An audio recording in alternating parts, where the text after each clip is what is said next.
আসসালামু আলাইকুম। BCS preliminary পরীক্ষা অতি সন্নিকটে, আর এই অল্প সময়ের মধ্যে আপনার প্রস্তুতিকে সমৃদ্ধ করার লক্ষ্যে আমরা কম্পিউটার ও তথ্য প্রযুক্তির মধ্যে গুরুত্বপূর্ণ একটি টপিক নাম্বারিং সিস্টেম নিয়ে হাজির হয়েছি। বিসিএস প্রিলিমিনারি পরীক্ষায় কম্পিউটার ও তথ্য প্রযুক্তি থেকে যে 15 মার্কের প্রশ্ন এসে থাকে, এই 15 মার্কের ডিপলি অ্যানালাইসিস করলে দেখা যায় নাম্বারিং সিস্টেম থেকে প্রতি বছরই 1 মার্কের মতো প্রশ্ন আসে। বিগত 41তম বিসিএস প্রিলিমিনারি পরীক্ষাও এখান থেকে 1 মার্কের প্রশ্ন এসেছিল।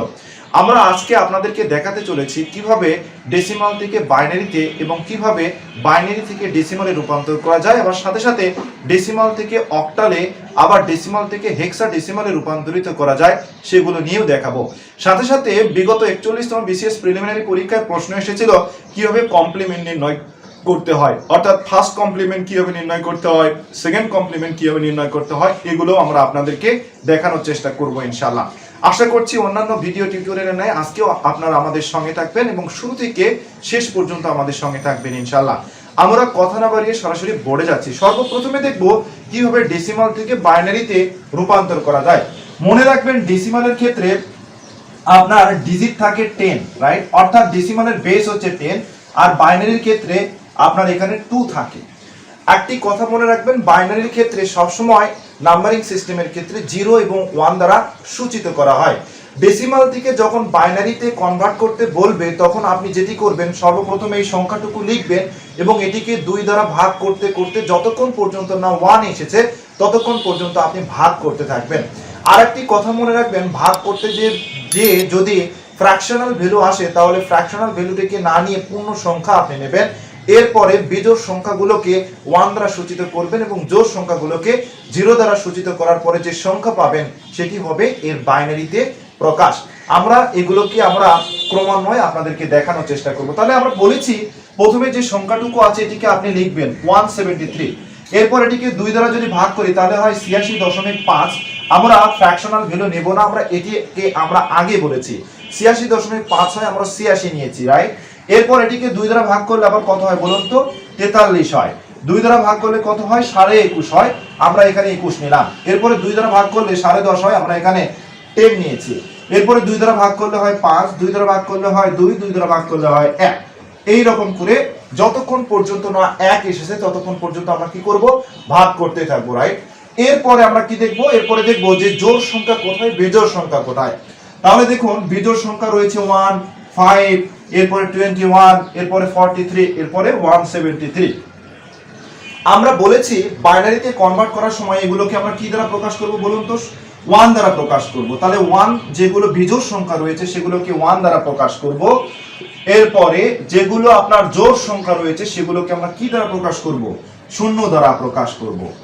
0 দ্বারা প্রকাশ করব। তার মানে দেখুন 101010101 এটি কিন্তু এর বাইনারিতে রূপান্তর। অর্থাৎ আমরা এখানে বললাম 1010110, এটি কিন্তু এর মূলত বাইনারিতে প্রকাশ। এই রকম করে কিন্তু আপনি অঙ্ককে সমাধান করতে পারেন প্রিলিমিনারি পরীক্ষায় যদি আসে। আবার আপনার অঙ্ক সঠিক হয়েছে কিনা এটিকে আপনি কিন্তু বিপরীত দিক দিয়েও ভাবতে পারেন। কিভাবে ভাববেন দেখুন তো? আমরা বলেছিলাম যে সংখ্যাগুলো বাইনারিতে যেগুলো আছে এগুলোকে ডান দিক থেকে বিবেচনা করব। সর্বপ্রথমে 1 আমরা এখানে লিখব। এই 1 কে এখানে যে সংখ্যাই থাকুক না কেন আমরা এর পরিবর্তে এখানে 1 লিখব। এরপরে 2 দ্বারা গুণ করব। 2 দ্বারা কতদূর পর্যন্ত গুণ করতে থাকবো? একেবারে ঠিক বাইনারির যতদূর পর্যন্ত আপনার এখানে এসেছে। তাহলে 2 দ্বারা এটিকে গুণ করলে হয় 4, 4 দুগুণ 8, 8 দুগুণ 16, 16 দুগুণ 32, 32 দুগুণ হয় 64, 64 দুগুণ হয় 128, রাইট? এই পর্যন্ত আমরা এসে শেষ করে দিব।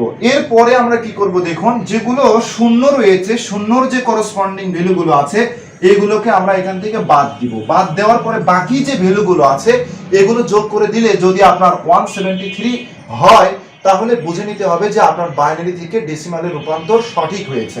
তার মানে এখন যোগ করুন দেখুন, 128 যোগ 32 যোগ 8 যোগ 4 যোগ 1, এই কয়েকটা যোগ করে দেখবেন যে 173 হয়েছে। অর্থাৎ আপনার ডেসিমালে রূপান্তর সঠিক হয়েছে, ডেসিমাল থেকে বাইনারিতে রূপান্তর আপনার সঠিক হয়েছে, রাইট? এরপরে এই রকম অঙ্ক যদি না থেকে যদি ফ্র্যাকশনাল ভ্যালু থাকে তখন আপনি কিভাবে সমাধান করবেন? যেমন আমরা একটি সমাধান করার চেষ্টা করছি একটি সংখ্যা দিয়ে আপনাদের মতো অনেকেই জেনে গেছেন যে আমাদের প্রকাশিত 3টি বই থেকে কিন্তু সর্বোচ্চ পরিমাণে প্রশ্ন কমন এসেছিল। আলহামদুলিল্লাহ, এই জন্য মহান আল্লাহর দরবারে শুকরিয়া আদায় করছি। আমরা বলছিলাম মাশকুরুলস বিসিএস প্রিলিমিনারি সংক্ষিপ্ত সাজেশনস বইয়ের কথা, যার মধ্যে প্রত্যেকটা বিষয় আমরা সুন্দর করে একেবারে 200 মার্ককে আমরা ডিপলি অ্যানালাইসিস করে দিয়েছি। এরপরে মাশকুরুলস ইংলিশ লিটারেচার থেকেও সর্বোচ্চ পরিমাণে প্রশ্ন কমন এসেছে। ইংলিশ লিটারেচার নিয়ে যাদের ভীতি রয়েছে, আমরা ভীতিকে দূর করার জন্য সুন্দর করে বই তৈরি করেছি। এরপরে মাশকুরুলস বাংলাদেশ বিষয় বলি এই বইটিকে আমরা সাজিয়েছি প্রিলিমিনারি এবং লিখিত পরীক্ষার জন্য, দুইটার জন্যই। কাজেই যারা বইটুকু সংগ্রহ করবেন বলে ভাবছেন, অবশ্যই আমাদের প্রকাশিত প্রত্যেকটি বই সংগ্রহ করার চেষ্টা করবেন। ঢাকার বাইরে যারা অবস্থান করছেন এবং ঢাকাতে যারা অবস্থান করছেন এবং যারা ভাবছেন আপনারা কুরিয়ারের মাধ্যমে বই সংগ্রহ করবেন, তারা সরাসরি আমার সঙ্গে যোগাযোগ করে বই সংগ্রহ করতে পারেন। 01795133404 এই নাম্বারে যোগাযোগ করে আমার প্রকাশিত 3টি বই আপনারা সংগ্রহ করতে পারবেন। আমরা আগে আপনাদেরকে বলেছিলাম যে আমাদের প্রকাশিত বইগুলোর বৈশিষ্ট্য হচ্ছে আমরা টেকনিকের মাধ্যমে, ছন্দের মাধ্যমে, কৌশলের মাধ্যমে মার্কগুলোকে ডিস্ট্রিবিউশন করে দেখিয়ে দিয়েছি। সাথে সাথে গুরুত্বপূর্ণ তথ্যগুলোকে কিভাবে মনে রাখা যায় সেগুলো আমরা আপনাদেরকে দেখিয়েছি। কাজেই বইগুলো সংগ্রহ করার চেষ্টা করবেন। একজন শিক্ষার্থী সারা বছর প্রিপারেশন নেবে তখন আপনি মাত্র 5 থেকে 6 মাস আমাদের প্রকাশিত বইগুলো পড়ে তার সাথে আপনি প্রতিযোগিতায় টিকে থাকতে সক্ষম হবেন কৌশলে পড়ার মাধ্যমে।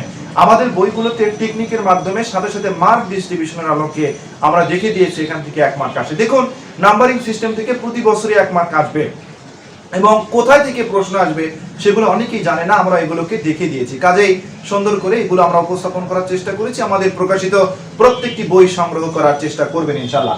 আমরা পড়ায় ফিরে আসছি। আমরা বলছিলাম 38.375 এইরকম একটি ডেসিমাল নাম্বার আছে। এটিকে যদি বাইনারিতে রূপান্তর করতে বলে তখন আপনি কি করবেন? সর্বপ্রথমে দশমিকের আগে যে ভ্যালু আছে এবং দশমিকের পরে যে ভ্যালু আছে এগুলোকে জাস্ট সেম ওয়েতে আপনি কনভার্ট করবেন। তাহলে দেখুন, আমরা এখানে লিখছি 38। 38কে আমরা কি করব? 2 দ্বারা ভাগ করব। 2 দ্বারা ভাগ করলে হয় 19। এরপরে 2 দ্বারা ভাগ করলে হয় 9.5, কিন্তু আমরা ফ্র্যাকশনাল ভ্যালু নেব না বলেছি, 9 নেব। 2 দ্বারা ভাগ করলে হয় 4.5, আমরা 4 নিয়েছি। 2 দ্বারা ভাগ করলে হয় 2, 2 দ্বারা ভাগ করলে হয় 1, রাইট? এরপরে আমরা কি দেখব বলুন তো? আমরা বলেছি যেগুলো হচ্ছে আপনার বিজোড় সংখ্যা আছে সেগুলোকে 1 দ্বারা সূচিত করব, আর যেগুলো জোড় সংখ্যা রয়েছে সেগুলোকে 0 দ্বারা সূচিত করব। তাহলে 1 রয়েছে, 9 রয়েছে, 19 রয়েছে, এগুলোকে আমরা 1 দ্বারা সূচিত করব। দেখুন 1 1। আর বাদ বাকি যেগুলো আছে অর্থাৎ জোড় সংখ্যা রয়েছে সেগুলোকে আমরা 0 দ্বারা সূচিত করব। তার মানে আমরা এখানে দশমিকের আগে পর্যন্ত পাচ্ছি 100110, অর্থাৎ 38 এর জন্য আমরা এই পর্যন্ত পেলাম। এরপরে দশমিক চিহ্নটুকু আমরা দেব। এরপরে 0.375 যেটা আছে এটিকে 2 দ্বারা গুণ করতে থাকবো যতক্ষণ পর্যন্ত না পূর্ণ সংখ্যা এসেছে বাম পাশে আর ডান পাশে 0 এসেছে। এই কথাটি দ্বারা আমরা কি বুঝালাম এটিকে আমরা এখন স্পষ্ট করছি আপনাদের সামনে। এই জন্য আপনি করবেন কি, 2টা ঘর বানাবেন। একটি হচ্ছে পূর্ণ সংখ্যা আর একটি হচ্ছে ভগ্নাংশ সংখ্যা, রাইট? একটি হচ্ছে পূর্ণ সংখ্যা, একটি হচ্ছে ভগ্নাংশ সংখ্যা। তাহলে আমরা কি বলেছি? 0.375। দেখুন 0.375 কে যেহেতু আমরা বাইনারিতে রূপান্তর করছি তার মানে 2 দ্বারা গুণ করতে থাকবো। এটিকে 2 দ্বারা গুণ করলে কি হয়? 5 2 10 0, 7 2 14, 5 15 5 3 2 6 আর 1 7, 0.75 হয়, রাইট? আর পূর্ণ সংখ্যা তার মানে এখানে কত হচ্ছে? 0 হচ্ছে কিন্তু এখানে। আর এটিকে আবার আমরা যদি 2 দ্বারা গুণ করি তাহলে কি হয় দেখুন, তার মানে 2 0 0, 5 2 10 0, 7 2 14 আর 1 15 কিন্তু হয়। যখন 15 হচ্ছে তখন কিন্তু আপনি এই রকম করে লিখবেন, অর্থাৎ 1.500 হচ্ছে, রাইট? তার মানে 1 যেহেতু পূর্ণ সংখ্যা, তাহলে পূর্ণ সংখ্যার জায়গায় 1 লিখবো, ভগ্নাংশের জায়গায় 0.5 লিখবো। এরপরে আমরা বলেছি যে যখন এই জায়গায় আপনার 0 আসবে তখন আপনি শেষ করে দেবেন। দেখুন এখন 0.5 কে 2 দ্বারা যদি গুণ করেন তাহলে কি হয় বলুন তো? এক পূর্ণ সংখ্যা কিন্তু হয়। 0.5 কে 2 দ্বারা গুণ করলে কি হয়? 1.0 হয়, রাইট? তার মানে এখানে 0 আসতেছে, এখানে কি আসছে? আমার 1 আসতেছে, রাইট? তার মানে 0.375 এর আপনার বাইনারিতে রূপান্তর যদি করেন তার মানে 0 1 1 হবে। মনে রাখবেন এক্ষেত্রে কিন্তু আপনি তীর চিহ্ন নিচের দিকে আপনি কাউন্ট করবেন, অর্থাৎ এটিতে কিন্তু বাইনারিতে প্রকাশ, অর্থাৎ 38.375 এর ডেসিমাল থেকে বাইনারিতে যদি রূপান্তর করতে বলে তাহলে আপনি এই রকম করে প্রকাশ করবেন। অনেকে ভগ্নাংশটুকু বোঝেননি, আমরা আবারও বলছি, ভগ্নাংশ যুক্ত যে অংশটুকু আছে এটিকে আপনি 2 দ্বারা গুণ করতে থাকবেন। কার ক্ষেত্রে? যখন বাইনারিতে রূপান্তর করবেন। 2 দ্বারা গুণ করতে করতে যতক্ষণ পর্যন্ত না পূর্ণ সংখ্যা এসেছে এবং ডান পাশে ভগ্নাংশের যে অংশটুকু আছে এখানে 0 এসেছে, অর্থাৎ দশমিকের পরে যদি সরাসরি 0 আসে সেখানে যে আপনি স্টপ করে দিবেন এবং এই ভিডিওগুলো আপনি এখানে জাস্ট নিয়ে নেবেন, তখনই এটি বাইনারিতে রূপান্তর হয়ে যাবে। আশা করছি বিষয়টি সুস্পষ্ট হয়েছে। এরপরে আমরা দেখব আপনার অক্টাল থেকে কিভাবে বাইনারিতে রূপান্তর করা যায়। অক্টাল থেকে বাইনারিতে রূপান্তর করা যায় কিভাবে আমরা দেখব। ধরুন একটি সংখ্যা আছে 715, এটি অক্টাল নাম্বার। এটিকে যদি আমরা বাইনারিতে রূপান্তর করতে চাই তাহলে কি হবে, আমরা এটিকে রূপান্তর করব, রাইট। এটিকে বাইনারিতে রূপান্তর করাও কিন্তু সহজ। মনে রাখবেন বাইনারির 3 ডিজিট ইকুয়াল টু অক্টালের 1 ডিজিট, অর্থাৎ 3টি ডিজিট ইকুয়াল টু অক্টালের 1 ডিজিট। অক্টালের বেস কিন্তু 8। আমরা বলেছি আগে বাইনারির বেস কত, 2 এখানে কিন্তু রয়েছে, এবং বাইনারির ক্ষেত্রে 0 এবং 1 দ্বারা প্রকাশ করতে হয়, রাইট। তখন আপনি করবেন কি, এখানে 1 2 4 এই পর্যন্ত আপনি আসবেন। এরপরে এই সংখ্যাগুলো মেলানোর চেষ্টা করবেন। কিভাবে মেলাবেন দেখুন তো। 7 কিভাবে হয়, 4 আর 2 6 রাখে 7, রাইট। তার মানে এটার নিচে দিবেন 1, এটার নিচে দিবেন 1, এটার নিচে দিবেন 1, অর্থাৎ এই 7 মেলানোর জন্য আমরা বললাম কি 4 2 1। এখানে আমরা 1 1 1 আমরা বাইনারিতে কনভার্টের জন্য 7 এর জন্য আমরা লিখব 1 1 1। এরপরে 1 কোথায় আছে দেখুন তো। 1 কিন্তু রয়েছে এই জায়গায়, রাইট। তাহলে 1 এর জায়গায় আপনি 1 লিখবেন। 1 মিল করতে তো আর অন্য কোনো কিছুর প্রয়োজন হচ্ছে না আমার, রাইট। এই জন্য আমরা 1ই লিখবো আর বাম পাশে 2টা শূন্য দিব। তার মানে 1 এর জন্য আমরা পাচ্ছি এখানে 0 0 1, রাইট। এরপরে 5 আপনি তাহলে কিভাবে মিল করবেন দেখুন তো। 5 এখানে আছে, তাহলে 5 মিল করবেন। 4 আর 1 এই দুটো যদি যোগ করেন তখন হবে 5। তার মানে 4 এর নিচেও দিবেন 1, 1 এর নিচেও দিবেন 1, আর মাঝখানে যেটা থাকবে সেটা হচ্ছে 0 আপনার রূপান্তর করবেন। তার মানে 1 0 1। এটি কিন্তু মূলত অক্টাল থেকে এর বাইনারিতে প্রকাশ। আশা করছি বিষয়টি স্পষ্ট হয়েছে। আপনার অঙ্কটুকু হয়েছে কিনা এটিকে যদি আপনি চেক করতে চান, অর্থাৎ এটিকে আবার আপনি অক্টালে রূপান্তরিত করতে পারবেন 3টি ডিজিট করে নিয়ে। আমরা বলেছিলাম দেখুন 3টি ডিজিট আপনি কিভাবে কাউন্ট করবেন, এই যে এরকম করে, অর্থাৎ ডান দিক থেকে বাম দিক পর্যন্ত আসবেন, রাইট। এরপর আমরা বলেছি কি দেখুন যে 3টি ডিজিট, তার মানে 101 আপনি এখানে লিখুন 101, রাইট। তাহলে 101 যেখানে 11 আছে সেই সংখ্যাগুলোকে আপনি যোগ করে দিবেন। তার মানে যোগ কোনটা কোনটা করবেন, 4 এবং 1 যোগ করবেন। 4 আর 1 যোগ করলে কত হয়, 5 হয়। তার মানে এটির জন্য হবে 5। এরপরে আপনি এটি মিশিয়ে দেন। মিশিয়ে দেওয়ার পরে আপনি কি করবেন 001, তার মানে 001। তার মানে এখানে এই দুটো তো যোগ করার প্রয়োজন নাই কারণ 0 রয়েছে।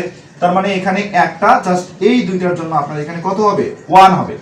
এরপরে 111 দেখুন 111 মাফ করবেন। তাহলে 111 যেহেতু আছে, যেগুলো নিচে 111 থাকবে সেগুলো আমরা কি করব বলেছি, যোগ করে দিব।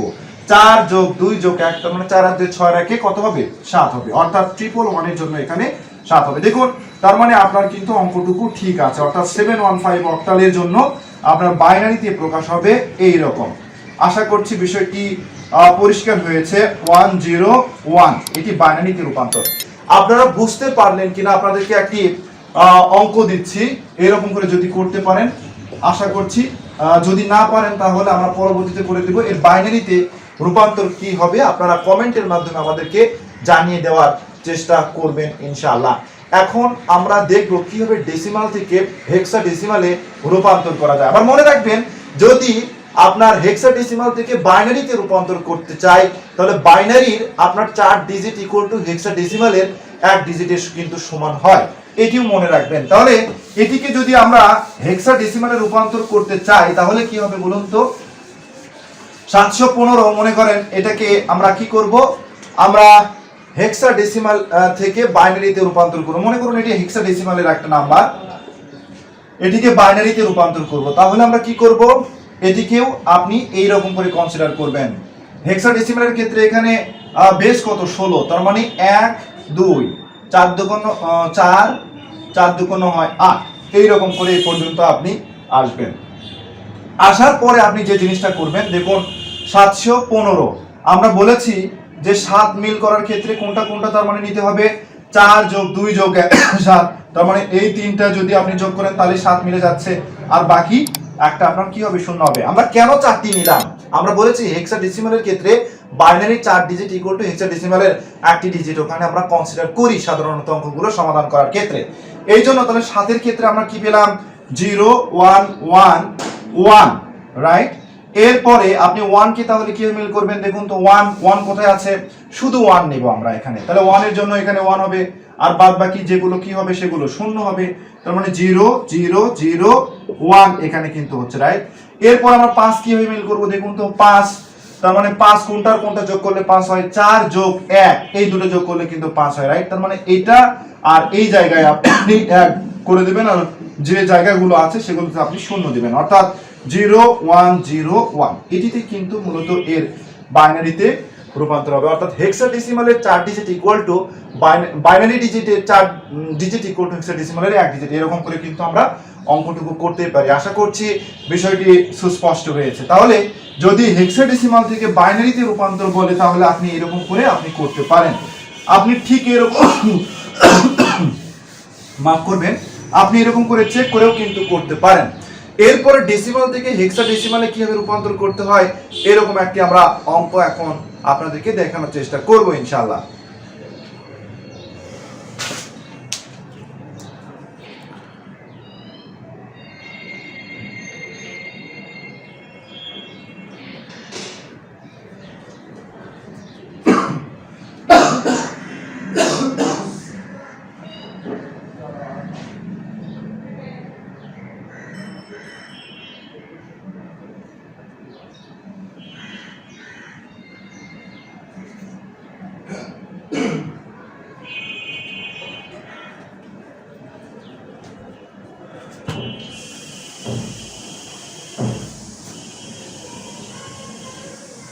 দেখুন আমরা একটা অঙ্কের কথা বলছিলাম যে এই অঙ্কটুকুকে আমরা কিভাবে পরিণত করতে পারি। দেখুন 1 2 5 এটির মনে করুন আপনার কি রয়েছে, এটি ডেসিমাল নাম্বার, এটিকে আমরা হেক্সাডেসিমালে রূপান্তর করব। হেক্সাডেসিমালে কিভাবে প্রকাশ করা যায় সেটি আমরা দেখব। দেখুন তাহলে এই ধরনের অঙ্কগুলোর ক্ষেত্রে আমরা জাস্ট কি করব, ডেসিমাল থেকে হেক্সাডেসিমালে রূপান্তর করতে গেলে 16 দ্বারা আমরা ভাগ করতেই থাকবো। কি করব বলুন তো, 16 দ্বারা ভাগ করব। তার মানে 1497 এই পর্যন্ত আমি সংখ্যা নেব, এটিকে নেওয়ার ক্ষেত্রে 16 দ্বারা যদি আপনি ভাগ করেন, দেখুন এখানে কি হয়, 16 দ্বারা ভাগ করলে এখানে 9 16 144 হচ্ছে, তার মানে 57 3 16 48 48 52 5 57, তার মানে এখানে 9 কিন্তু অবশিষ্ট থাকে, রাইট। দেখুন আপনি প্রথমে কি হচ্ছে 14 এর মধ্যে যাচ্ছে না, এই জন্য 149 ধরলাম, 16 দিয়ে 9 কে গুণ করলে হয় 144, রাইট। তার মানে এখানে কত থাকে 49, তার মানে 57 হচ্ছে 5 আর সাথে 57 হচ্ছে 3 16 কত হয় 48, আর অবশিষ্ট থাকে কত 48 4 52 5 57, তার মানে 9। এরপরে আপনি আবারও 16 দ্বারা ভাগ করবেন, 16 দ্বারা ভাগ করলে কি হয় বলুন তো, 5 16 হয় 80, 5 16 হয় 80, এর পরে কিন্তু আর যাচ্ছে না, আর অবশিষ্ট যে সংখ্যা থাকবে সেটিকে আমরা এখানে লিখবো, তার মানে কত 80, আর এখানে কিন্তু 13 থাকতেছে, রাইট। তার মানে 13 এখানে থাকতেছে। এরপর আবার 16 দ্বারা ভাগ করব, ভাগ করলে দেখুন 5 এর মধ্যে যায় না, এই কারণে এখানে শূন্য, আর এই 5টুকু আপনার ডান পাশে চলে আসবে। এরপরে আমরা কি করব, এরপরে নিচের যে সংখ্যা আছে এখান থেকে উপরের দিকে যে ফ্র্যাকশনাল যে ভ্যালুগুলো আছে এগুলো আমরা নিব, এবং এটি হয়ে যাবে মূলত এর হেক্সাডেসিমালে প্রকাশ। তবে মনে রাখবেন হেক্সাডেসিমালের ক্ষেত্রে 10 এর উপরে যখন যায় তখন এই সংখ্যাগুলোকে কিন্তু এ বি সি এরকম আকারে প্রকাশ করা হয়। যেমন এর মান হচ্ছে 10, বির মান হচ্ছে 11, সির মান হচ্ছে 12, এবং ডির মান কত বলুন তো 13, রাইট। এখানে যেহেতু 13 আছে তার মানে ডি আমরা কিন্তু লিখতে পারি, অর্থাৎ 5 ডি 9। এই যে দেখুন 5 13 পরিবর্তে আমরা লিখলাম ডি, আর 9 আমরা এখানে লিখলাম। এই পর্যন্ত কিন্তু আমরা হেক্সাডেসিমালে প্রকাশ করেছি, রাইট। এরপরে 0.125 রয়েছে ফ্র্যাকশনাল ভ্যালু, এটিকেও আমরা হেক্সাডেসিমালে রূপান্তর করতে হবে, রাইট। এটিকেও আপনি জাস্ট এরকম করে দুইটি ঘর বানাবেন। আমরা কি করব, এটিকে কিন্তু মিশিয়ে দিচ্ছি। আপনি কি করবেন, এক পাশে লিখবেন পূর্ণ সংখ্যা আর এক পাশে লিখবেন ভগ্নাংশ যুক্ত সংখ্যা, রাইট। এক পাশে পূর্ণ সংখ্যা আর এক পাশে কি লিখবো, ভগ্নাংশ যুক্ত সংখ্যা লিখবো। তাহলে 0.125 এটিকে আমরা কি করব, 16 দ্বারা গুণ করব, কারণ আমরা হেক্সাডেসিমালে রূপান্তর করছি। তাহলে দেখুন 0.125 কে যদি 16 দ্বারা গুণ করেন তার মানে 2 পয়েন্ট, এখানে একবারে কিন্তু 00 আসবে, দেখবেন 0.125 কে যদি 16 দ্বারা গুণ করেন 2.00 আসবে। আমরা বলেছি যে যখনই ভগ্নাংশ যুক্ত অংশে 00 চলে আসে বা শুধু 0 চলে আসে, পয়েন্টের পরে যদি 0 আসে তাহলে আমরা সেখানে যে স্টপ করে দেব, এবং এর পূর্ণ যে সংখ্যাটুকু আছে সেটিকে আমরা এখান থেকে নিব।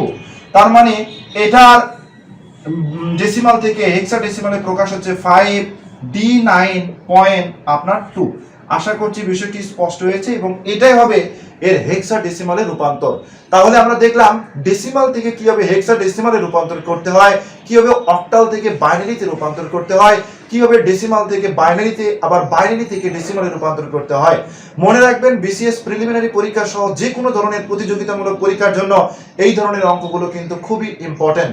এখন আমরা আপনাদেরকে দেখাতে চলেছি কিভাবে ফার্স্ট কমপ্লিমেন্ট এবং সেকেন্ড কমপ্লিমেন্ট নির্ণয় করতে হয়। বিগত 41তম বিসিএস প্রিলিমিনারি পরীক্ষায় এখান থেকে প্রশ্ন এসেছিল। আমরা আপনাদেরকে আরো একবার মনে করে দিচ্ছি যে আমাদের প্রকাশিত প্রত্যেকটি বইগুলোকে আপনারা সংগ্রহ করার চেষ্টা করবেন। খুব অল্প সময়ের মধ্যে টেকনিকের মাধ্যমে আপনি এগুলোকে আয়ত্ত করতে পারবেন। কঠিন কঠিন বিষয়গুলোকে সহজ করে উপস্থাপন করে দেওয়াই মূলত আমাদের কাজ। আমরা বলছিলাম ফার্স্ট কমপ্লিমেন্ট ধরুন একটা বাইনারি সংখ্যা দেওয়া আছে 110111 এরকম। যদি বলে পরীক্ষায় এর ফার্স্ট কমপ্লিমেন্ট কি হবে, জাস্ট এর বিপরীত যে রাশি, আমরা বলেছিলাম যে বাইনারি ক্ষেত্রে 0 এবং 1 ব্যবহার করতে হয়, এই জন্য জাস্ট ফার্স্ট কমপ্লিমেন্ট নির্ণয় করার সময় জাস্ট এর বিপরীত যে ডিজিট আছে আপনি জাস্ট সেটি দ্বারা কনভার্ট করে দেবেন, তবেই হয়ে যাবে এর ফার্স্ট কমপ্লিমেন্ট। আশা করছি বিষয়টি স্পষ্ট হয়েছে। এখানে আমরা কিন্তু ফার্স্ট কমপ্লিমেন্ট কিন্তু এটা পেয়েছি, রাইট। আবার এটিকে যদি সেকেন্ড কমপ্লিমেন্ট করার কথা বলে, ফার্স্ট কমপ্লিমেন্ট আগে করে নিব আমরা, এরপরে এর সাথে আমরা দিব 1 যোগ করে দিলে কিন্তু এটি কি হয়ে যাবে, সেকেন্ড কমপ্লিমেন্ট। তাহলে বাইনারি ক্ষেত্রে আমরা বলেছিলাম যে 1 + 1 = 1, তার মানে এখানে 1 হয়, আর বাদ বাকি যে সংখ্যাগুলো এখানে বাম পাশে থাকলো সবগুলো আপনি এখানে বসে দেবেন এবং এটি মূলত হয়ে যাবে এর সেকেন্ড কমপ্লিমেন্ট। আশা করছি বিষয়টি স্পষ্ট হয়েছে।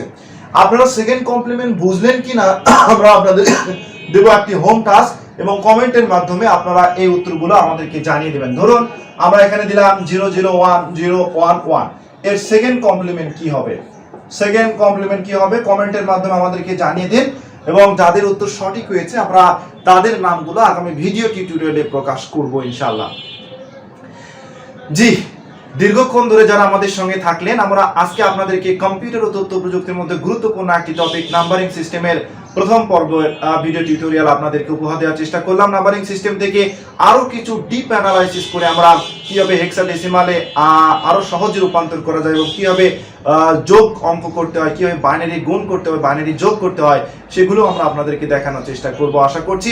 সাথে সাথে আপনাদেরকে আরো একবার মনে করে দিচ্ছি যে আগামী বিসিএস কে কেন্দ্র করে আমরা প্রত্যেকটা বিষয়ের উপরে সংক্ষিপ্ত সাজেশনসের ভিডিও টিউটোরিয়াল নিয়ে রেগুলারলি আপনাদের মাঝে এখন থেকে হাজির হব ইনশাআল্লাহ। আশা করছি আপনারা সবাই আমাদের সঙ্গে থাকবেন। আমাদের ভিডিও টিউটোরিয়ালগুলো যদি আপনাদের কাছে এতটুকু ভালো লাগে বলে মনে হয় তাহলে একটি লাইক দিয়ে যাওয়ার চেষ্টা করবেন এবং শেয়ার সাবস্ক্রাইব করে আমাদেরকে অনুপ্রাণিত করার চেষ্টা করবেন। আগামী ভিডিও টিউটোরিয়াল দেখার আমন্ত্রণ জানিয়ে সর্বশেষ সবার কাছ থেকে দোয়া চেয়ে বিদায় নিচ্ছি। আল্লাহ হাফিজ।